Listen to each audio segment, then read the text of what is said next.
자, 이어서요. 오늘 이제 두 분의 전문가와 함께 개장 공략을 시작해 보도록 하겠습니다. 김민수 레몬 리서치 대표, 최진욱 영앤 리서치 본부장 모셨습니다. 안녕하십니까? 안녕하십니까?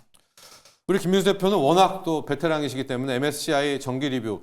근데 이제는 시장이 뭐 투자자들 너무 똑똑해가지고 펜업계를 다 염두에 둬서 다 해버렸어요. 레인보우 로보틱스도 그 여파가 훨씬 더 크죠. 로봇도 로봇이지만은. 먼저 반영하고요. 네. 먼저 실망하고 네. 뭐 그냥 저희가 알아서 하네요. 네. 네. 근데 지금 그거보다 제 관심은 네. 만약에 이제 11개 빠지게 되면은 네. 남은 자금이 그래도 또 기존에 남아있는 쪽으로 또 들어올 거 아닙니까? 그렇기 때문에 기존에 최근에 들어갔던 MSCI 종목들이 작년 7월이나 그때 뭐 11월이나 그때 들어갔던 11월 리뷰 때. 예, 작년 11월 리뷰 때. 예, 그때 들어갔던 종목들이 오히려 좀 더 수혜를 보지 않나라는 생각도 하고 있는데 예. 많이 올랐습니다. 뭐 현대로템 뭐 쭉 가버렸으니까 예. 그런 쪽이다 보니까 그런 걸 보시는데 근데 이게 삼양식품 뭐 다. 예. 다 그랬죠. 예. 그래서 그냥 그쪽은 그냥 패스. 예. 네, 그렇게 봐야 될 것 같습니다. 예. 네. 오히려 편출된 종목에서 저는 줍줍을 해보자. 근데 안 됩니까? 그 좋습니다. 아까 삼성 네. E&A 네. 가장 눈에 띄고요. 예, 그쪽이 이제 추세 전환을 시도하고 있는 종목이기 때문에 네. 거기서 나오는 변화 특히 이제 지금 에너지 관련된 쪽의 프로젝트가 계속 이어지게 되면은 그렇죠. 북미 쪽에서 수혜를 좀 받는 모습들이 나온다라고 하게 되면 예. 또 프로젝트 하나가 또뭐 떨어진다면. 예, 몇백억짜리가 아니지 않습니까? 네. 네, 그렇기 때문에 수혜는 받을 수 있겠다라는 쪽에서 일단 길게는 관심 가져야 될 종목 중에 하나라고 보고 있습니다. 예. 게임은 안 보세요? 게임은? 넷마블. 진짜 주가만 보면은 이제 더 떨어질 때가 있나 뭐 이런잖아요. 대부분이 그렇지만 뭐 SC소프트나 이런 것들. 개인들이 아예 요즘에 게임은 관심도 없으세요. 게임은 그게 붙어야 됩니다. 뭐가 붙어야 돼요? 예, 일단 크래프톤이 좀 무너졌잖아요. 크래프톤, 네. 네, 무너졌는데 게임은 이제 더 빠질 것보다 예. 오를 만한 모멘텀을 갖고 움직이는 종목입니다. 쉽게 말씀드리면은 예. 이제 신작을 통해서 뭔가 변화가 될 거야라고 하는데 변화가 되는데 신작의 가장 큰 중요한 핵심은 AI거든요. AI가 얼만큼 붙어서 예. 우리 NPC와의 대화라든가 이런 여러 가지를 좀 만들어가는 과정들이 중요한데 예. 그게 좀 보여줄 수 있는 것. 특히 크래프톤이 이번에 실적이 좀 부진했다고 하더라도 다시 저점 다지게 되면 또 봐야 될 종목이라고 생각하고 있습니다. 울트먼과 만나기도 했으니까. 그렇죠. 네, 예. 오히려 그렇게 이야기를 해주셨습니다. 편출 쪽에서의 삼성 E&A, 삼성 E&A가 아마 이제 삼성그룹이 해외 나갈 때 따라가니까 그런 거 하나 떨어지면 좋다 뭐 이런 쪽인 거죠. 예. 뚝 떨어지면. 최진욱 본부장관은 우크라 재건주 보도록 할 텐데 오늘 아마 그냥 다 빨아들일 것 같아요. 지금 네네. 트럼프와 푸틴이 공식적으로 종전 합의를 시작을 했답니다. 재건주 투자 전략도 세워보고 탑픽도 한번 볼까요? 네, 일단 오늘 딱 나온 이슈가 일단 트럼프 대통령이 지금 러시아 푸틴 대통령이랑 뭐 전쟁 종결에 대한 부분들을 지금 합의를 하고 네. 있다라고 좀 이야기가 나온 부분들인데 일단 예상보다 빨리 전쟁에 대한 부분들의 우려감이 끝날 거라는 것이 아마 오늘 시장에서 주도로 아마 수급이 계속해서 잡힐 가능성이 좀 높지 않을까라고 좀 보고 있는 상황이고 예. 사실 이제 재건 쪽에서는 뭐 크게 좀 수혜를 받을 수 있는 저는 기업들이 좀 제한적이라고 좀 보고 있는 상황입니다. 워낙 또 재건 쪽에 지금 묶여 있는 기업들은 굉장히 많지만 실질적으로 재건 프로젝트 쪽에서 좀 사업에 대한 부분들에 빛을 볼 수 있는 기업들 같은 경우는 상대적으로 좀 협소하지 않을까라고 보고 있는데 그 중에 하나가 일단은 저는 대표적으로 전진건설 로봇이 좀 수혜를 볼 가능성이 좀 높다고 보고 있는 상황이고요. 네. 또 이제 SG 같은 경우도 지금 추세적으로도 굉장히 좀 나쁘지가 않습니다. SG 같은 경우도 이제 아스콘 쪽에 대한 부분들이 이미 뭐 국내에서는 시장 점유율 좀 1위를 또 달리고 있는 기업이기 때문에 SG 같은 경우도 일단 좀 주목을 해볼 필요성이 있다라고 보고 있는 상황이고 아마 오늘 오전부터 재건 쪽에 수급이 좀 강하게 몰릴 것 같아요. 예, 그 전략이 어려워요. 네네. 그래가지고 일단 저는 사실 재건 쪽 같은 경우 예전에 우리가 이제 테마성으로 좀 많이 봤다고 하게 되면은 일단 이제는 저는 테마가 아니라 하나의 또 어떻게 보면 이제 중장기적인 모멘텀이 또 형성이 될 가능성도 높지 않을까라고 보고 있는 상황이거든요. 예. 물론 이제 재건에 대한 부분들 전쟁이 종결이 되고 나서 시행이 된다 하면 또 어느 정도에 대한 재료에 대한 소멸 우려감도 있기는 하겠지만 그 이후에 이제 실적에 대한 기대감이 또 붙을 가능성이 높겠죠. 그렇기 때문에 저는 일단 뭐 크게 많이 볼 필요 없이 전진건설 로봇이나 SG 같은 종목들 지켜보시면 되실 것 같습니다. 네, 펌프카, 그다음에 네네, SG, 그렇죠. 이제 아스콘이죠. 아스팔트 네네. 콘크리트 이런 쪽으로 조금 더 실용적인 쪽을 이제 이야기를 해주셨고 오늘 뭐 갭이 뜨고 이래 버리면은 어때요? 그냥 포기해요? 오늘 사실 갭이 뜨게 되면 이제 전진건설 로봇 같은 경우는 네. 사실 지금 좀 부담이 되는 가격이긴 하거든요. 이미 좀 갭이 살짝 떠 있는 상황에서 3일간의 지금 음봉을 좀 나타내고 있는 부분들인데 만약 여기서 이제 갭이 뜨면서 거래량이 실리면서 위로 올라가게 되면은 일단 저는 단기성으로는 따라붙어도 나쁘지 않다고 봅니다. 단기적으로? 네, 단기적으로. 근데 다만 내가 전진건설 로봇을 좀 중장기적으로 바라본다게 되면은 눌림목에 좀 공략을 하시는 게 좀 맞다고 보고 있는 상황이고요. SG 같은 경우 그래도 상대적으로 제가 보기에는 전진건설 로봇 대비해서는 추세적으로 지금 접근하기는 굉장히 좀 나쁘지 않은 것 같아요. 8%가 떴는데요. 네, 네네. 그래도 이제 SG 같은 경우가 전진건설 로봇 대비해서는 상대적으로 좀 주가에 대한 부담감은 조금 낮아 보이는 것으로 좀 판단하고 있기 때문에 이 두 종목 같은 경우가 일단 저는 단기성 투자에는 좀 적합하지 않을까라고 보고 있는 상황입니다. 좋습니다. 자, 이야기하는 도중에 장이 시작이 됐고요. 코스피, 코스닥 0.4%대 상승 출발을 했습니다. 한번 말 나온 김에 이 업종만 한번 보고 갈게요. 재건 쪽이 그냥 달리고 있거든요. 현대인프라코어 6%, 현대 HD 현대건설기계 14%, 전지건설 10%, SG 이야기해 주셨는데 9%, 10%, TYM, 대동기업 뭐 10%, 4%, 5%. 자, 오늘 이제 오후장까지 갈지 아닌지는 모르겠지만 일단 시작 자체는 역시 예상대로 우크라 재건 쪽이 선봉에 섰다.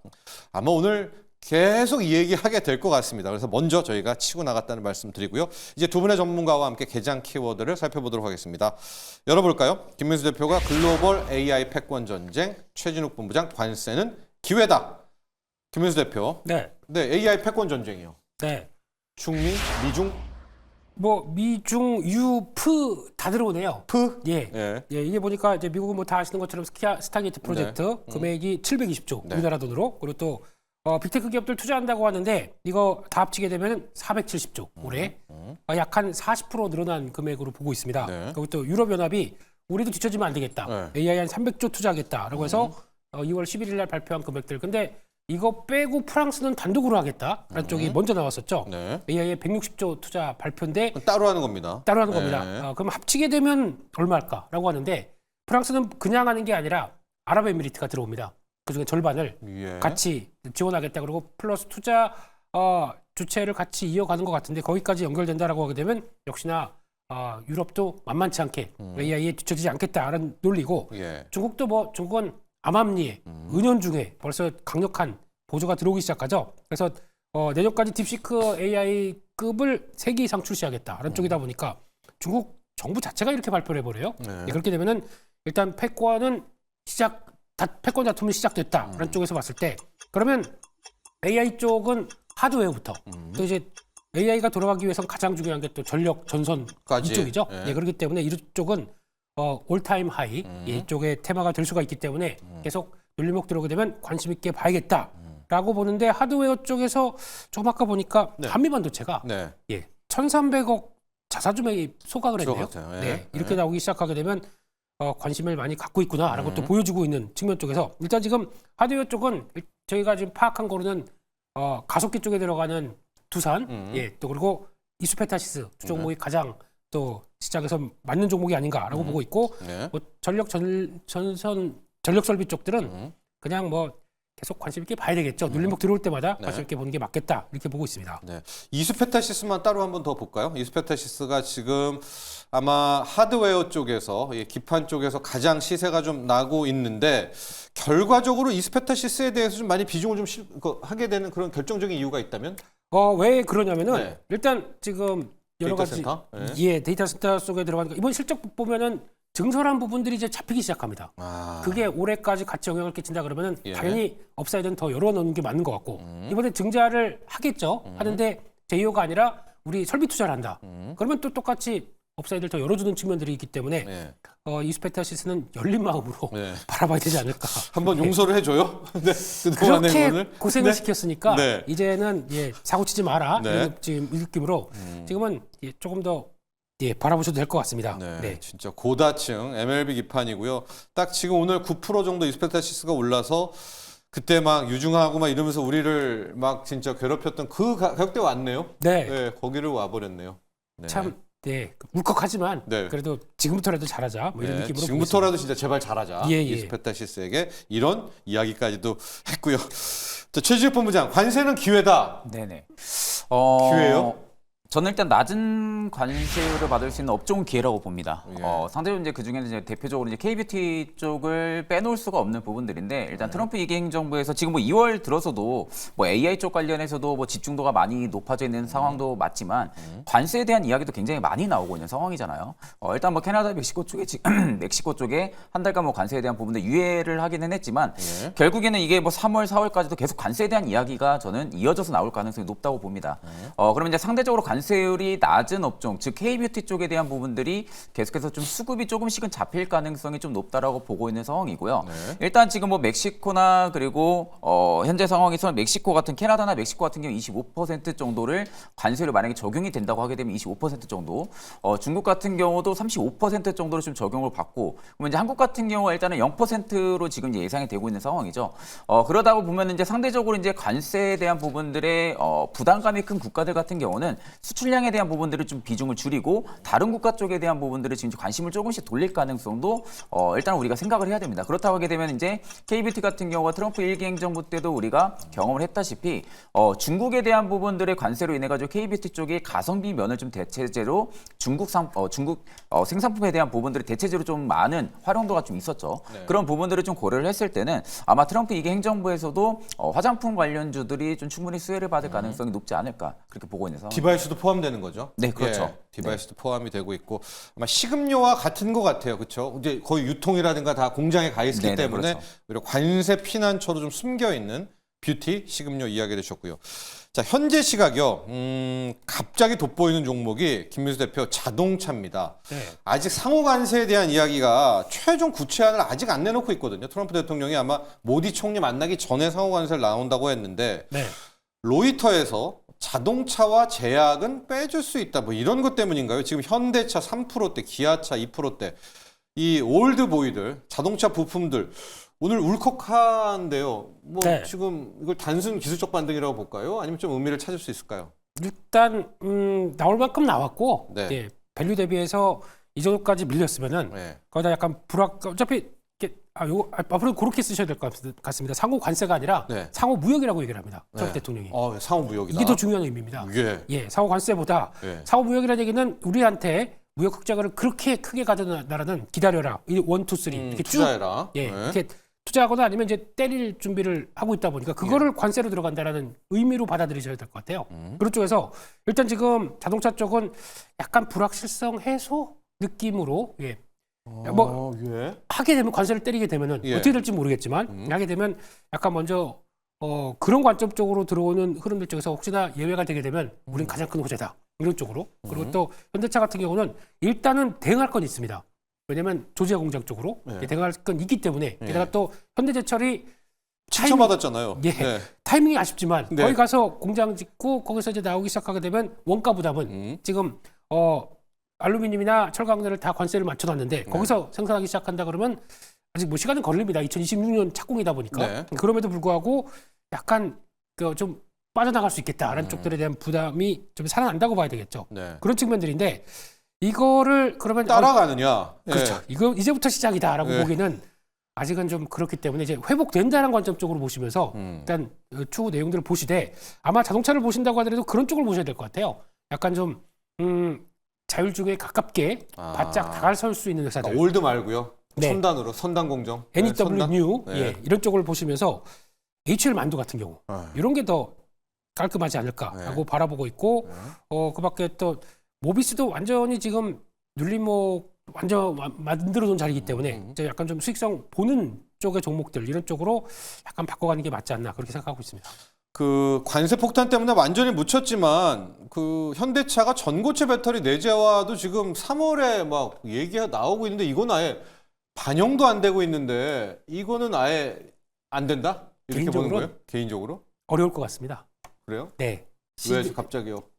기술이 네. 전고체 배터리가 우리 이제부터 시작합니다. 그리고 딱 하기에는 너무 어려운 기술로 알고 있습니다. 그렇기 때문에 아마 네. 그렇게 되면은 인수를 인수 그런 쪽이지? 쪽으로 나가지 않을까 예, 싶긴 M&A 하고요. 쪽이다? 예. 그렇게 돼서 하는 게 아니면은 직접 그러니까 배터리 자체도 내재화하려고 여러 가지 회사들이 다 시도했다가 테슬라도 했죠. 예, 네. 다 실패한 거 아닙니까? 네. 근데 거기다 전고체 배터리인데 말 그대로 쉽게 할 수 있는 거는 아니다라고 생각하고 있기 때문에 그렇게 되면은 오히려 전고체 배터리 기술과 파일럿 라인까지 좀 만들어 놓은 회사들이 더 부각을 받겠죠. 네. 알겠습니다. 그렇지만 오늘 이제 시장에서는 이제 올드 자동차입니다. 이게 요즘 이제 나눠야 되지 않습니까? 현대차, 기아차가 상승하고 있고 관련한 부품주도 올라가고 있는데 김민수 대표께서는 이제 그동안 맞을 만큼 맞았고 이제 뭐가 나올 때마다 이거가 추가 악재가 아니라 이게 불확실성 해소 쪽으로 시장이 해석할 수가 있다라는 요 모멘텀을 꼭 기억하시면 될 것 같고 철강도 마찬가지인 것 같아요. 지금 철강도 반등이 나오고 있거든요. 이제 맞을 만큼 맞았으니까 뭐 더 나올 때 이걸 오히려 진짜 불확실성 해소로 보면서 철강, 화학도 오늘 이게 진짜 완전히 관세 피해주에 그냥 외면되는 종목인데 오늘 올드한 자동차, 그다음에 화학주, 철강주가 또 의외로 빨간불을. 네, 건설까지 갑니다. 건설까지요. 예. 전통의 건설. 예. 네, 그것도 재건 건설 말고 전통 건설까지도 그렇습니다. 예. 가고 있어서 자 올드보이에 귀환하고 있고 우리 최진우 본부장관은 이건 올드보이는 아닌데 사업은 첨단인데 우리에겐 올드로 느껴지는 2차 전지 보도록 할게요. 2차 전지도 이게 진짜 배터리인데 우리에게는 참 아픈 추억이잖아요. 오늘 오랜만인데 이것도 참 그냥 큰 의미 없이 그냥 기술적이다 이렇게 볼까요? 뭐 의미를 찾을까요? 사실 이제 지금 전기차 캐즘 여파 부분들도 지속이 되고 있는 상황이고 또 메탈 가격도 급락을 한 탓에 됐고. 일단 뭐 실적 부분들은 당연히 뭐 기대를 좋고, 못할 수밖에 없는 상황이고요. 또 EU 같은 경우도 지금 이산화탄소에 대한 부분들 배출 규제 가능성을 계속해서 또 제기를 하고 있는 상황이고, 뭐 이미 뭐 미국이라든지 이제 현지의 뭐 배터리 업체들이 지금 재고가 또 계속해서 쌓여 있는 상황들도 국내 2차 전지 업체들한테는 당연히 뭐 부담감으로 작용을 할 수밖에 없다라고 보고 있는 상황입니다. 그렇다 하게 되면은 일단 당분간 또 1분기 실적에 대한 부분들의 기대감도 일단은 반영이 안 될 가능성이 높겠죠. 네. 당연히 실적이 안 좋을 것이라는 것을 대부분의 투자자분들이 좀 알고 있을 것이고, 그렇다 하게 되면 일단 이것도 저는 올해 1분기는 2차 전지한테도 주가에 좀 부담감으로 계속 좀 작용을 할 가능성은 굉장히 높다고 봅니다. 그럼에도 불구하고 일단 오늘 2차 전지 쪽에 전반적으로 일단은 반등 기조에 좀 나와주고 있는 부분들인데, 수급도 사실 근데 저는 뭐 수급이 그렇게 강하게 실리고 있는 모습들은 아닌 것 같아요. 단독 지금 어떻게 보면은 뭐 개별적인 뭐 몇 종목 제외하고는 대부분의 지금 수급들이 크지가 않은 상황입니다. 그렇다라는 것은 일단 기술적인 반등으로 좀 바라보시는 게 좀 맞다고 보고 있는 상황이고, 통상적으로 지금의 반등 때문에 뭐 에코프로라든지 혹은 뭐 LG 엔솔이라든지 이런 좀 대표적인 배터리 셀 기업들 같은 경우도 마찬가지로 지금 자리가 뭐 바닥이라고 생각해서 매수로 접근하기에는 다소 저는 안 돼요? 좀 피하시는 게 맞지 않을까 보고 있는 상황이거든요. 일단 저는 1분기 그리고 올해 상반기까지는 일단 실적을 확인하고 나서 조금 더 주가가 빠지고 나서 사실 뭐 지금 밸류도 굉장히 매력적인 구간은 맞아요. 앞으로 뭐 중장기 성장성을 바라봤을 때는. 근데 이제 내가 정말 중장기적으로 가져갈 수가 있냐라는 부분들을 좀 생각을 하시고, 내가 뭐 1년, 2년, 3년 이상 뭐 중장기적으로 투자가 가능하다 하시면은 충분히 지금도 뭐 접근은 가능한 위치라고 봅니다. 다만 이제 나는 오랫동안 가지고 가는 것의 부분들을 선호를 많이 안 하신다 하게 되면은 사실 오늘의 2차 전지 반등은 기술적 반등으로 좀 고려를 하시는 게 맞지 않을까 싶습니다. 좋습니다.